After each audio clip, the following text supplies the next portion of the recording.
ଦିନକର କଥା। ଗୋଟିଏ ଛୋଟ ଗାଁରେ ଛୋଟ ଭାଇ ଓ ଭଉଣୀ 2 ଜଣ ରହୁଥାନ୍ତି। ଭାଇଟିର ନାଁ ଟୁଆଁ ଓ ଭଉଣୀଟିର ନାଁ ଟୁଇଁ। ଥରେ ଟୁଆଁକୁ ଚକୁଳି ପିଠା ଖାଇବାକୁ ବହୁତ ଇଚ୍ଛା ହେଲା। ସେ ସଙ୍ଗେ ସଙ୍ଗେ ତା ଭଉଣୀକୁ ଯାଇ କହିଲା, ଟୁଇଁ, ମତେ ଆଜି ଚକୁଳି ପିଠା ଖାଇବାକୁ ବହୁତ ଇଚ୍ଛା ହଉଛି। ଆଜି ଟିକେ ଚକୁଳି ପିଠା ହଉ। ଟୁଇଁ କହିଲା, ଆରେ ଟୁଆଁ, ମତେ ବି ଇଚ୍ଛା ହଉଛି, ହେଲେ କଣ କରିବା? ଆମର ଜାଳେଣୀ କାଠ ସରିଯାଇଛି। ଜାଳେଣୀ ପାଇଁ ଜଙ୍ଗଲକୁ ଯିବାକୁ ପଡ଼ିବ। ସେଥିପାଇଁ 2 ଜଣ ଚିନ୍ତା କଲେ କିପରି ଜଙ୍ଗଲକୁ ଯାଇ ଜାଳେଣୀ କାଠ ଆଣିବେ। ଟୁଆଁ କହିଲା, ଠିକ୍ ଅଛି, ଯିବା। 2 ଜଣ ମିଶି ଜଙ୍ଗଲକୁ ଯିବାକୁ ଚିନ୍ତା କଲେ ଏବଂ ଜଙ୍ଗଲକୁ ମଧ୍ୟ ଗଲେ।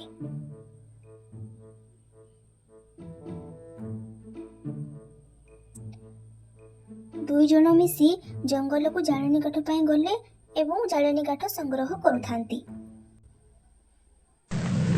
ସମୟରେ ଏକ ମହାବଳ ବାଘ ଆସି ଗର୍ଜନ କଲା।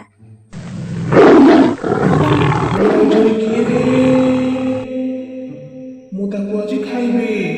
ଟୁଆଁ ଏବଂ ଟୁଇଁ ଡରିଗଲେ। ଟୁଇଁ ସାହସର ସହିତ କହିଲା, ବାଘ ମାମୁଁ, ଆମେ ଭାଇ ଭଉଣୀ ତୁମ ଜଙ୍ଗଲକୁ ଜାଳେଣୀ କାଠ ପାଇଁ ଆସିଛୁ। ଜାଳେଣୀ କାଠ ନେଲେ ଚକୁଳି ପିଠା କରିବା ଏବଂ ତୁମକୁ ନିମନ୍ତ୍ରଣ ରହିଲା। ସନ୍ଧ୍ୟାରେ ଆସିବ। ବାଘ କହିଲା, ହଉ, ଠିକ୍ ଅଛି, ଯାଅ। ଏଥରକୁ ଛାଡ଼ିଦେଲି। ମୁଁ ଆଜି ସନ୍ଧ୍ୟାରେ ତୁମ ଘରକୁ ଯିବି। ମତେ ଚକୁଳି ପିଠା ଦେବ। ଟୁଇଁ କହିଲା, ନିଶ୍ଚୟ ମାମୁଁ, ତୁମେ ଆସିବ। ତୁମକୁ ଆମେ ଅପେକ୍ଷା କରିଥିବୁ। ଟୁଆଁ ଟୁଇଁ ମିଶି ଜାଳେଣୀ କାଠ ଧରି ଜଙ୍ଗଲରୁ ଘରକୁ ଫେରିଲେ। ଟୁଆଁ କରୁଥାଏ, ଟୁଇଁ ଖାଉଥାଏ। ଟୁଆଁ କରୁଥାଏ, ଟୁଇଁ ଖାଉଥାଏ। ଟୁଇଁ କରୁଥାଏ, ଟୁଆଁ ଖାଉଥାଏ। ଟୁଆଁ କରୁଥାଏ, ଟୁଇଁ ଖାଉଥାଏ। ଏପରି ସବୁ ପିଠା ସରିଗଲା। ସନ୍ଧ୍ୟା ହେଇ ଆସିଲା। ବାଘ ଗାଁ ଆଡ଼କୁ ମୁହାଁଇଲା। ଯାଇ ଟୁଆଁ ଟୁଇଁ ଘରେ ପହଞ୍ଚିଲା। ଟୁଆଁ ଟୁଇଁକୁ ଯାଇ କହିଲା, ଟୁଆଁ ଟୁଇଁ, କୁଆଡ଼େ ଗଲ? ପିଠା ଦିଅ। ଯଦି ଆଜି ପିଠା ନ ଦେବ, ତାହେଲେ ମୁଁ ଆଜି ତୁମ 2 ଜଣଙ୍କୁ ଖାଇଯିବି। ଜଲ୍ଦି ମତେ ପିଠା ଦିଅ, ଟୁଆଁ ଟୁଇଁ। ବାଘ ଆସିଛି ଜାଣି ଟୁଆଁ ଏକ ବୁଦ୍ଧି ପାଞ୍ଚିଲା କି କିପରି ବାଘକୁ ସେ ପାନେ ଦେବ। ସେ ଯାଇ ସଙ୍ଗେ ସଙ୍ଗେ କହିଲା, ବାଘ ମାମୁଁ, ତୁମକୁ ଆମ କୂଅ ପାଖରେ ଏକ ଚୌକି ପାରିଦେଇଛି।